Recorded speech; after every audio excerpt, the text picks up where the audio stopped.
비핵화 협상 국면에서도 미국과 유엔은 대북 제재를 계속 유지한다라고 거듭 천명을 했습니다. 최근엔 북한과 거래한 기업의 자산을 몰수할 것을 요청하는 등 고강도 압박 기조를 계속 이어가고 있는데요. 그런데 그럼에도 불구하고 북한이 빠져나갈 구멍들은 존재했습니다. 조심 부장. 그러니까 북한이 제재망을 피해서 석탄 수출하고 또 석유를 들여오는 이런 루트가 여전히 존재했었다. 그리고요, 대북 제재에도 불구하고 북한의 휘발유 가격이 유지됐던 이유가 바로 기름이 계속 유입되고 있었기 때문이다. 이런 사실이 확인이 됐죠, 지금. 네, 미국의 월스트리트 저널이 폭로를 했습니다. 네. 지금 국제사회에서 석탄과 석유는 북한에 반입될 수 없는 금수 품목입니다. 그렇죠. 그런데 이런 국제사회 제재에도 불구하고 계속해서 반입이 이루어졌다. 네. 이런 이야기인데요. 월스트리트 저널은 유엔의 비공개 문서 그리고 미국의 관리의 말을 인용해서 보도를 했습니다. 네. 지금 북한의 경우에는 이 석유가 나지 않기 때문에 금수 품목이라고 하더라도 연 50만 배럴 이 정도까지는 지금 반입이 가능한데 네. 지금 북한이 선박을 이용해서 밀거래를 통해서 반입한 석유의 양은 250만 배럴 이렇게 추정이 되고 있습니다. 네. 그러니까 5배 이상이 지금 건너가는 셈이죠. 아. 그렇기 때문에 휘발유 가격이 계속해서 안정세를 보인 것 바로 네. 이 때문이 아닌가 이런 진단이 가능합니다. 안 박사님, 사실 얼마 전에 저희 탑10에서도 그 기름값을 분석을 했지 않습니까? 평양 시내 주유소 기름값 한때 폭등했었는데 어느 순간 갑자기 안정을 되찾기 시작했거든요. 그래서 참 의아스러웠었는데 그 이유가 다 있었군요. 자, 북한이 이렇게 제재를 피해갈 수 있는 방법. 미국이 굉장히 촘촘히 망을 짜놨는 줄 알았는데 여러 가지가 있다면서 어떤 것들이 있습니까? 대충 몇 가지 대표적인 것을 소개해 주시죠. 한 5가지가 있는데요. 네. 우선 이제 말하자면 그 세관 서류를 위조하는 겁니다. 네. 이것은 예를 들어 대련에 들리고도 안 들린 것처럼 서류를 위조하고 또 선박 이름을 바꾸는데 아하. 그것을 테이프를 크게 준비해서 무슨 만경봉 헌데 거기다가 무슨 뭐 대성호라고 딱 붙여버려서 위장하고 그다음엔 자동 식별 장치를 이제 꽂버리는 겁니다. 자동 식별 장치요. 예, 자동 식별 장치라는 게 이제 그 배가 움직일 때 말하자면 속도라든지 뭐 이 번호라든지 항로 이걸 이제 이탈하면 그게 국제 해사기구 IMO가 이제 그걸 조정을 해야 이게 배가 다 피해서 다니고 그렇죠. 있지 않습니까? 항공기 경우도 이 넘나지로 또 시간별로 이걸 조정하는데 이것을 자동 식별 장치를 위성으로 이제 컨트롤하는데 그걸 네. 꽂버린다 이거죠. 이게 대단히 위험한 거 아니겠습니까? 그렇죠. 충돌 사고가 언제든지 일어날 수가 있는 겁니다. 네. 이래서 북한이 이와 같은 모험을 하면서 원유라든지 불법 원유를 수입하고 또 무기를 수출하고 이와 같은 행동을 계속 지금 하고 있다는 것입니다. 자, 그러니까 아무리 유엔 제재, 미국의 제재 촘촘하게 망을 짜놨지만 북한은 이런 방법으로 빠져나가고 있습니다. 세관 서류를 위조하거나 아니면 선박 이름을 들으신 것처럼 테이프를 붙여서 아예 다른 이름으로 바꾼다든가 어떻게 보면 굉장히 1차원적인 방법인 것 같은데 그게 통한다는 것도 좀 의아스럽습니다. 그리고 방금 말씀하신 모든 선박들은 의무사항으로 반드시 켜놔야 할 위치를 식별하는 자동 식별 장치를 끄고 항해를 한다는 겁니다. 한마디로 유령선처럼 돌아다니는 셈이겠죠. 해상 신호도 조작을 하고요. 또 모니터상에 북한 선박이나 아니면 북한과 거래하는 나라의 선박이 아닌 다른 나라의 선박처럼 신호를 위조하기도 한다고 합니다. 자, 그런데 실제로 가장 많이 쓰는 방법이 바로 이 선박의 자동 식별 장치를 꺼놓고 다니는 건데요. 그 실예, 이번에 확인된 그 내용을 지도로 설명해 드리겠습니다.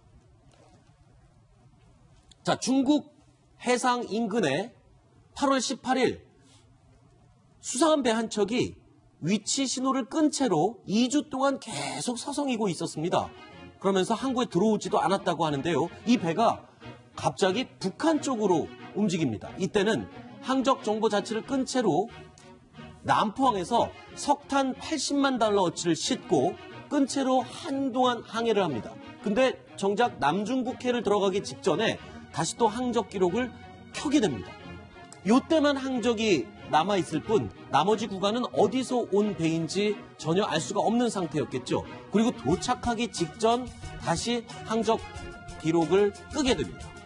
그러니까 또 어디로 가는지 모르겠죠. 이 배는요 9월 7일에서 14일 사이에 베트남에 입항을 하려고 시도를 했지만 이상함을 감지한 베트남 항구에서 들어오지 못하도록 거부를 했다고 합니다. 그리고 그 이후에 그럼 이 배는 석탄을 어디다가 팔거나 인수인계했을까요? 바로 해상에서 배에서 옮겨 싣는 방법으로 북한산 석탄을 불법으로 빼돌리고 있었습니다. 이 배는 또 어떤 물건을 싣고 다시 북한으로 가는지 항적 정보 자체를 끄기 때문에 도무지 알 수가 없는 이른바 유령선인 셈이죠. 자, 그렇다면 이 배 후아포인 것으로 확인이 됐는데 이 배는 어떤 배인가요? 이재명 차장, 이 배에 대해서 좀 설명을 해주실까요? 예, 원래 이름 홍콩의 찬해운 테크놀로지 소속의 창안호입니다. 네. 이 배는 지난 2년간 4개 국적의 깃발을 바꿔 달고 수십만 달러 상당의 북한산 석탄을 제3국으로 실어 날랐다는 그런 혐의를 받고 있습니다. 네. 미 캘리포니아 소재의 미들베리 연구소에서는 북한 전문가들, 그러니까 여기 연구소에 있는 북한 전문가들은 북한이 자신들의 교과서에 나와 있는 모든 제재 회피 수단을 아하. 다 사용하고 있다. 이렇게 지금 진단하고 있습니다. 그렇군요. 이번에 미국 언론을 통해서 보도된 이 창안호라는 이름, 사실은 홍콩에 있는 해운회사 소속의 배인데 국기는 한 4가지를 매번 바꿔 달아가면서 운항을 하고 있었군요. 자, 그러면 미국에서 현재 한 20척 되는 그런 배들이 148차에 거쳐서 네. 북한에다가 이제 이 석유류를 갖다가 무려 148차례에 걸쳐서 정확히 불법 거래하고 있었다고. 세고 이렇게 창안호가 깃발을 이렇게 계속 바꿔다는 것도 어떻게 알았겠습니까? 아하. 이게 바로 미국의 정찰 유성하고 그다음에 네. RC-135 같은 네. 첨단 정보 정찰기가 네. 계속해서 북한 주위, 한반도 주변에 왔다 갔다 하면서 이거 다 찍은 것이고, 네. 그다음에 미국 혼자 찍은 게 아니고 우리가 톱텐에서 우리가 보도를 했었습니다. 네. 미국, 호주, 뉴질랜드, 일본, 카나다까지 5개국의 그 정찰기가 일본에 와 작전한 적이 있었죠. 네. 그게 아주 안 돌아가고 계속 작전하면서 네. 북한 지역에 왕래하는 그런 유엔 제재를 어기는 선박들을 계속해서 찍어 있기 때문에 네. 이렇게 구체적인 데이터가 나올 수가 있는 겁니다. 안 박사님, 얼마 전에 저희가 취재를 하다가 더 이상 확인이 안 돼서 포기했던 내용이 있었는데 부산선적 소속 우리나라 선박이 서해안에서 고기잡이 어선 사이에 있다가 북쪽으로 가면서 사라졌던 일이 있었거든요. 그래서 이 선박 이름을 확인을 해보니까 이미 폐기돼서 없는 배라고 나왔었습니다.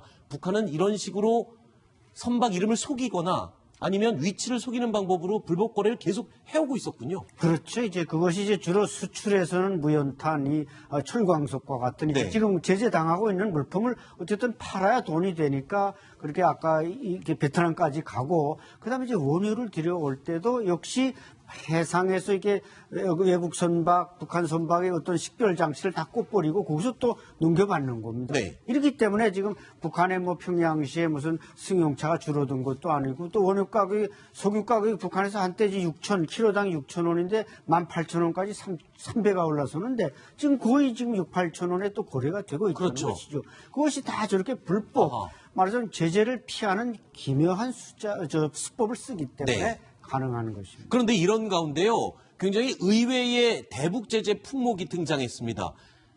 평양 정상회담 때 문재인 대통령과 김정은 위원장이 함께 탔던 그 퍼레이드용 자동차가 유엔 제재 위반 소지로 지금 조사를 하고 있다. 이게 무슨 말입니까? 예, 그 메르세데스 벤츠 이제 S600이라고 이게 최고급 그야말로 호화 차량 아닙니까? 네. 거기다 아마 방탄 뭐 이런 시설까지 했기 때문에 가격이 최소한 6억 원에서 한 10억 원이 되는 걸로 추정하는데 네. 이게 이제 일설에 의하면 이제 중국에 있는 북한의 무역회사가 1차로 수입을 했죠. 네. 그러면 이제 중국에서 수입한 걸로 되기 때문에 제재를 피할 수 있지만 이게 다시 북한으로 들어갔단 말이죠. 그렇죠. 이것이 과연 어떤 방법으로 들어갔는지, 열차에 실려서 들어갔는지, 뭐 배로 들어갔는지는 모르겠습니다만 이게 이제 최근 한 1, 2년 사이에 들어간 걸로 알려지고 있습니다. 네.